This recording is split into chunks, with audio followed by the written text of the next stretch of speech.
लोकसभा चुनाव के लिए काउंटिंग जारी है। एक एक करके हर सीट पर परिणाम सामने आ रहे हैं और महज कुछ ही पलों में पूरी कहानी साफ हो जाएगी। इस बीच जिन सीटों पर तस्वीर साफ हो चुकी है उनमें कुछ प्रमुख चेहरों को लेकर चर्चाएं तेज हैं। इस सूची में लखीमपुर खीरी, हैदराबाद जैसी कई विवादित सीटें शामिल रही हैं। तो इन सीटों पर क्या रहा परिणाम, देखिए ये रिपोर्ट। लोकसभा चुनाव का शोर बस थम ही चुका है। अब जगह जगह जीत का बिगुल बज रहा है।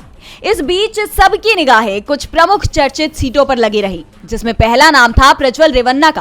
कर्नाटक की हासन सीट से जेडीएस प्रत्याशी व कर्नाटक सेक्स स्कैंडल मामले में आरोपी प्रज्वल रेवन्ना को लेकर चर्चाएं काफी तेज रही। प्रज्वल के खिलाफ जनता में काफी आक्रोश है और चुनाव परिणामों पर भी इसका असर दिखाई दिया। हासन सीट से कांग्रेस प्रत्याशी श्रेयस पटेल ने प्रज्वल को 42,000 से भी ज्यादा वोटों से मात दी। तो वहीं लखीमपुर खीरी सीट पर भी किसानों के आक्रोश का असर दिखाई दिया। इस सीट से बीजेपी उम्मीदवार अजय मिश्र टेनी के बेटे आशीष मिश्र पर किसान आंदोलन के दौरान धरना कर रहे किसानों पर गाड़ी चढ़ाने का आरोप था। बीजेपी के खिलाफ किसानों की नाराजगी का यह अहम मुद्दा रहा और अब टेनी को इसकी कीमत चुकानी पड़ी अपनी सीट गंवाकर। खीरी सीट से टेनी के खिलाफ सपा प्रत्याशी उत्कर्ष वर्मा मधुर को बड़ी जीत मिली है। तो यूपी की फैजाबाद अयोध्या सीट पर भी कांग्रेस के संविधान के मुद्दे के सामने बीजेपी का राम मंदिर मुद्दा भी फेल हो गया है।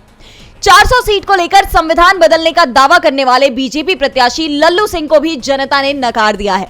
यहां से समाजवादी पार्टी के अवधेश प्रसाद को जीत मिली है।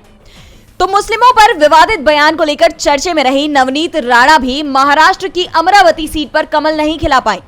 वहीं नवनीत राणा के बचाव में उतरी हैदराबाद सीट से बीजेपी उम्मीदवार माधवी लता, जिन पर मुस्लिम समुदाय की धार्मिक भावनाएं आहत करने के आरोप लगे थे, उन्हें भी असदुद्दीन ओवैसी से करारी हार का सामना करना पड़ा। डीबी लाइव की रिपोर्ट।